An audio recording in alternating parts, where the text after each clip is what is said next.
পোকা খেয়ে নিয়েছে। গুড মর্নিং বন্ধুরা, কেমন আছো সবাই? আশা করি সবাই খুব ভালো আছো, আমিও খুব ভালো আছি। আমি দীপালি নিয়ে চলে আসলাম আবারও নতুন একটা ব্লগ। ভিডিওটা স্কিপ না করে ফুল ভিডিওটা দেখার অনুরোধ রইল। ভিডিওটা ভালো লাগলে একটা লাইক, শেয়ার, সাবস্ক্রাইব করার অনুরোধ রইল। আশা করি তোমাদের ভালো লাগবে। সকালবেলা দেখো উঠে ব্রাশ করলাম, এরপরে মুখ ধুলাম, ধুয়েই আমি চলে আসলাম রান্নাঘরে। এখন বসাবো হচ্ছে চা। আগে চা খাবো, তারপরে কাজ করব। চা খেলে এনার্জিটা পাওয়া যায়। চা না খেলে না শরীরটা কেমন যেন ম্যাজম্যাজ করে, ঘুমটাও কাটতে চায় না। কিন্তু এখানে চাটা খেয়ে নিলে দেখবে ঘুমটাও কেটে যায় আর শরীরের একটা এনার্জি পাওয়া যায়। তার জন্যই আগে এখানে চাটা বসিয়ে দিচ্ছি। সকালে যেহেতু লাল চা খাই, তার জন্য এখানে আদা দিয়ে একটু লাল চা করে নেব। তো দেখো আমার চাটা হয়ে গেছে। এখন 2 কাপে চাটা ছেঁকে নেব, একটা আমার একটা আমার শাশুড়ি। যেহেতু এখনও কেউ ওঠেনি, আর সকালবেলায় আমি আর শাশুড়ি দুজনেই লাল চা খাই, আর বাকি চাটা থাকে যে যখন ওঠে সে তখন খায়। তোমাদের দাদা তো লাল চা খায় না, তো শুনু, আমার দেওর, এরা উঠবে পরে, এরা উঠে লাল চা খাবে। তো চলো, আমার এদিকে লাল চা খেয়ে শুরু করে দিলাম ঘরের বাসি কাজকর্ম। ঘরটা যদিও আমার শাশুড়ি মুছে নিয়েছে, আমি চলে আসলাম বাইরে উঠানটা ঝাঁট দিতে। তো চলো, আমি বাইরে উঠানটা ঝাঁট দিয়ে পরে গেটের সামনেটা রাস্তাটা ঝাঁট দেবো। এখানে দেখো বৃষ্টিতে এগুলো সব বসে গেছে। বৃষ্টি হলে না ঝাঁট দিতে খুবই অসুবিধা হয়। কেন বলো তো? সব মাটির মধ্যে বসে যায় আর উঠতে চায় না। আর ঝাঁটাটাও খুলে গেছে, কাঠিগুলো বেরিয়ে বেরিয়ে যাচ্ছে, ঝাঁট দিতে অসুবিধা হচ্ছে। বড় ঝাঁটাটা দিয়ে ঝাঁট দেওয়া যাবে না, কেন? যেহেতু মাটির সঙ্গে এগুলো চিপটে গেছে, তার জন্যে। ওই জন্যই ছোটো ঝাঁটাটা দিয়ে ঝাঁট দিলাম। আর বাগানটা দেখো বৃষ্টির জন্যে আবার কতটা জঙ্গল হয়ে গেছে। জঙ্গলগুলো সব পরিষ্কার করা হয়েছিল, কিন্তু যেহেতু এখন বৃষ্টি, তো বৃষ্টিতেই তো সব আগাছাগুলো বেরোয়, জঙ্গলগুলো হয়। তো সেই জঙ্গল টঙ্গলে আবার বাগানটা ভরে গেছে। বাগানটার মধ্যে যাওয়াই যায় না, এত মশা কি বলবো। তাও আমার শাশুড়ি যায় সকালে ফুল তুলতে, আমরা তো হঠাৎ করেই যাই বাগানে। ট্রেনের আওয়াজ আশা করি তোমরা শুনতে পেয়েছো। রেল লাইনের পাশে ঘর হলে যা জ্বালা সহ্য করতে হয় সেটাই। একটা ফোন আসলো, এমন সময় দেখা গেল কোনো দরকারি কথা বলছি, ওই সময় ট্রেনগুলো যায়, ঠিক মতন শোনা যায় না। ট্রেনগুলো না পুরো বাড়িটা মনে হয় কাঁপে, মনে হয় কাঁপে না, পুরো বাড়িটাই কাঁপে। তখন মনে হয় যেন ভূমিকম্প হচ্ছে। মাঝের মধ্যে মনেই হয় যেন ভূমিকম্প হচ্ছে, পরে বোঝা যায় ও ভূমিকম্প হচ্ছে না, ট্রেন যাচ্ছে। তো যাই হোক, দেখো তোমাদের সঙ্গে কথা বলতে বলতে বাসন কোসনগুলো কিন্তু আমার মাজা হয়ে গেল। এখন আমি বাসন কোসনগুলো ধুয়ে নেব। আর আজকের হচ্ছে শনিবার। শনিবার যেহেতু নিরামিষ রান্না হবে, তো চলো দেখে নিই কী কী রান্না বান্না করব। তো আর ভিডিওটা দেখতে থাকো, আমার সঙ্গে থাকো। সারাদিন কী কী কাজকর্ম করছি না করছি সেগুলো সবই তোমাদের সঙ্গে শেয়ার করব। সব বলতে যতটুকু পারবো ততটুকু শেয়ার করব। সংসারে সব কাজকর্ম তো শেয়ার করা যায় না, তাই চেষ্টা করি যতটা পারি ততটাই শেয়ার করি। আর একটু একটু করে তোমরা আমাকে সাপোর্ট করছো, এইভাবে আমাকে সাপোর্ট করো আর আমার পাশে থেকো। তোমরা সাপোর্ট করলে আশা করি একদিন আমি সামনে এগিয়ে যেতে পারবো। সেই চেষ্টা নিয়ে আমি এখনও চলছি। এখনও যদিও আমার কোনো কিছুই হয়নি, না ওয়াচ টাইম হয়েছে না কিছু হয়েছে। 1 বছর হয়ে গেল আমার চ্যানেলটা খোলা, কিন্তু এখনও আমি কোনো কিছু কমপ্লিট করে উঠতে পারিনি। তাও কিন্তু আমি হাল ছাড়িনি, আশাও ছাড়িনি। বলে না সবুরও মেয়া ফলে, তো দেখি কতদিনে মেয়া ফলে। সবুর আমি করে যাচ্ছি, আর তোমরা আমার পাশে থাকলে আশা করছি একদিন আমি দাঁড়াতে পারবো আর মানুষের মুখের ওপর জবাবটা দিতে পারবো। আমার ভিডিও করা নিয়ে অনেকের অনেক সমস্যা, অনেক লোকে অনেক কথা বলে, পাড়ার লোকে অনেক কথাই বলে, অনেকে হাসাহাসিও করে। যদিও আমি এখনও বাইরে বেরিয়ে সেইভাবে ভিডিও করি না, আমার এখনও যেন কেমন একটা লজ্জা লাগে। তাও যেটুকু করি সেটুকু নিয়েই লোকে হাসাহাসি করে। তাই আমি এটা চাই যে তাদের মুখের ওপর একদিন জবাবটা যেন দিতে পারি। তোমাদের ভালোবাসা আর বড়দের আশীর্বাদ থাকলে সেটাও আমি ঠিকই করতে পারবো। তো চলো, ওইদিকে আমি কাঁঠাল কেটে নিলাম একটা। এখন কাঁঠালগুলো বড় হয়ে আসছে, আর বেশি দিন খাওয়া যাবে না। আর আমাদের গাছের কাঁঠালগুলো এখনও খাওয়া যাচ্ছে, তার কারণ হচ্ছে আমাদের গাছের কাঁঠালটা একটু দেরি করে হয়, এর জন্য। তো চলো আমি নিচের কাজ শেষ করে ওপরে আসলাম। এখন হচ্ছে ফুলগুলো তুলে নিচ্ছি। আর বর্ষার সময় এই গাছে প্রচুর ফুল ফোটে, যেহেতু এখন বৃষ্টি হচ্ছে তাই ফুলগুলো ভালোই ফুটছে। আর যখন বর্ষার সময় পুরো গাছ লাল হয়ে যায়, দেখতেও কিন্তু বেশ ভালো লাগে। এখন দেখো 2-4টা করে হলুদ ফুলও ফুটছে। আর এই জবা ফুলের কালারটা এত সুন্দর, আমার এত ভালো লাগে এই কালারটা। গাছটা যদিও বাড়েনি, কিন্তু দেখো ফুলটা কী সুন্দর ফুটেছে। একটা একটা করে মাঝে মধ্যেই ফুল ফোটে, আর ফুলগুলো পোকায় খেয়ে নিচ্ছে। এই যে নেল পালিশ হচ্ছে সুন্দর, সুন্দর দেখাও তো, সুন্দর সুন্দর দেখাও তো, একটু সুন্দর দেখাও, সুন্দর কই সুন্দর। হ্যাঁ, পা তুলে দেখি না, সুন্দর। এদিকে তাকাও, হয়েছে সুন্দর হয়েছে। একটু এদিকে তাকাও। কি আর কোথায় লাগাবো, আর কোথায় লাগাবো? হাতে হাতে কোথায়? হাতে। এই তো দিয়েছি পরি।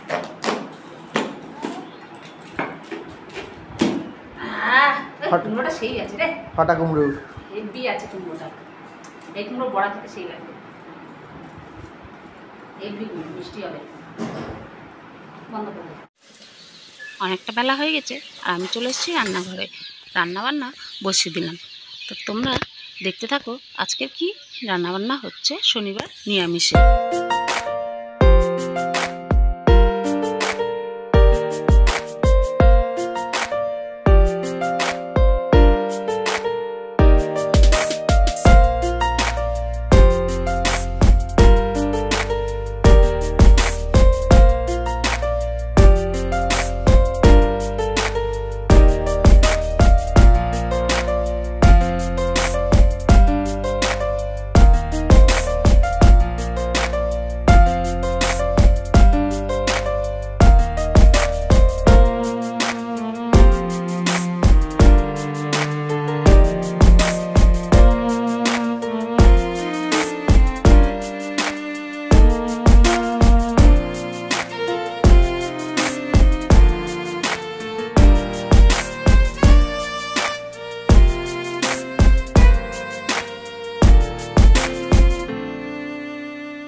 আর এখানে দেখো আমি পনিরগুলো সব কেটে নিলাম।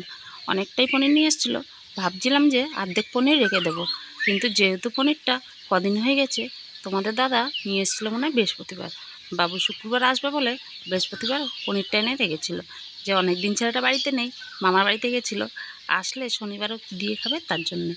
তা এই কদিন আমি করিনি, আজকে করে দিলাম। দেখো বন্ধুরা, আমার সব কাজ কমপ্লিট হয়ে গেছে। এখন হচ্ছে আমি আলমারিটা একটু গুছাবো। তো চলো আলমারিটা একটু গুছিয়ে নিই। আলমারিটা একদিন তো খুলে রেখে দিলাম, যে রঙে গন্ধটা যাওয়ার জন্য, রঙের গন্ধটা চলে গেছে। আলমারিটা আমার একটু মুছে টুচে একটু পরিষ্কার করে নিই, করে জামা কাপড়গুলো গুছিয়ে নিই। বাবুর পড়ার টেবিলটা এদিকে সরিয়ে দিয়েছি। এদিকে হচ্ছে বাবুর পড়ার টেবিলটা আছে, আলমারিটা এখানে যেখানে রেখেছিলাম ওখানে আছে। আলমারিটা আরেকটু এদিকে করে দেবো, এবার শুধু বাবুর পড়ার টেবিলটা ওখানে রেখেছি। রান্না টান্না কমপ্লিট করে চলে আসলাম ওপরে। আলমারিতে এখন জামা কাপড়গুলো গুছিয়ে নেব। তার আগে বলি, আমার আর আমার শাশুড়ির সম্পর্কটা কেমন বলো তো? ঠিক সাপ নেউড়ের মতন। এই ঝগড়া, এই মিল, এই হাসি, এই সব কিছু। একটা সংসারে থাকতে গেলে যা যা দরকার পড়ে সেই সব কিছু আছে আমার সংসারে। সেই নিয়ে আমি কিন্তু ভীষণ হ্যাপি। কেন বলো তো? ওই যে একটা সংসারে কিন্তু থাকলে ঠোকাঠুকি না রাখলে ভালো লাগে না। সংসার ঠোকাঠুকি লাগবে, আবার হাসি কান্না, আবার আনন্দ ফুর্তি, সব কিছু নিয়ে কিন্তু সংসার। একটা সংসারে শুধু আনন্দ থাকলে সেটাও কিন্তু সংসার না, আর শুধু অশান্তি ঝগড়াঝাটি থাকলে সেটাও কিন্তু সংসার না। সব কিছু মিলিয়ে মিশে সংসার, এটাই হলো আমাদের জীবন। তো চলো এখন হচ্ছে নতুন আলমারিতে নিজের জামা কাপড়গুলো গুছিয়ে নিই। ছেলের জামা কাপড় এখানে রাখবো না, আর তোমাদের দাদা জামা কাপড় এখানে রাখবে না। তোমাদের দাদা বলছে শোকেসটা ফাঁকা করে দাও, আমি ওখানে জামা কাপড় রাখবো। আর আমার ছেলের জামা কাপড় ওর কাকুর ঘরের আলমারিতে থাকবে। যেহেতু ছেলের জামা কাপড় বেশি নেই সেরকম, এর জন্যে পরে তো দরকার হলে বেশি হলে এখানে রাখতেই হবে। তো চলো গুছিয়ে নিই।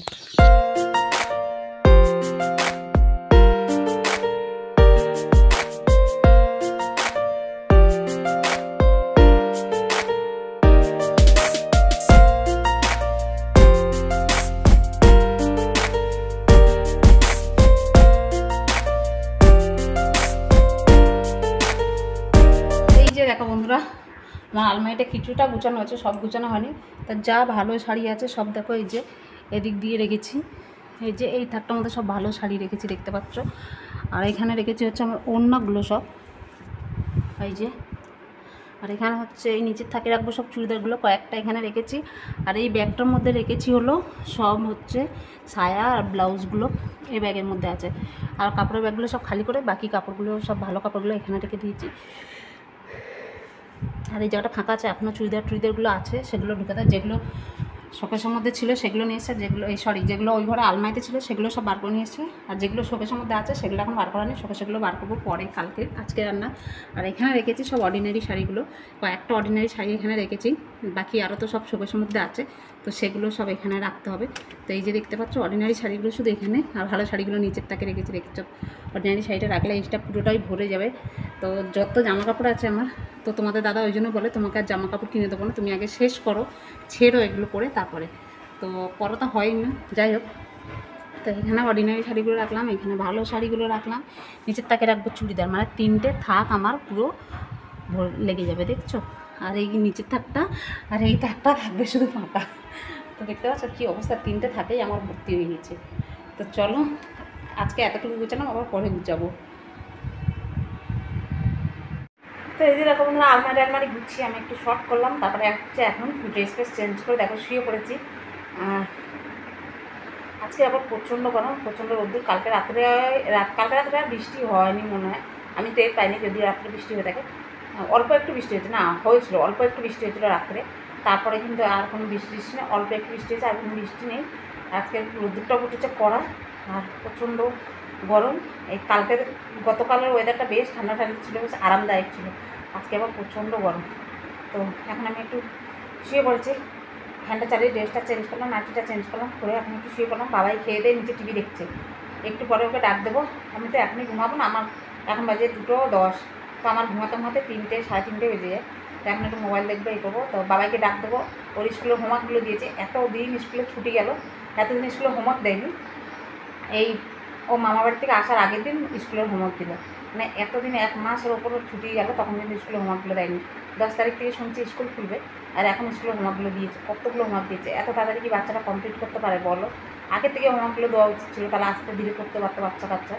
এতদিন দিল না, এখন দিল। তো যাই হোক, এখন ওকে ডেকে হোমওয়ার্ক করাতে বসাবো। তো ও হোমওয়ার্কগুলো করবে, ওকে আর এখন দুপুরে ঘুম পাড়াবো না, ওকে হোমওয়ার্কগুলো করাবো। তো চলো আজকের মতো ভিডিওটা শেষ করলাম এই পর্যন্ত, দেখা পাবে নতুন একটা ভিডিও নিয়ে। সবাই ভালো থেকো, সুস্থ থেকে, আমার পাশে থেকে। তারা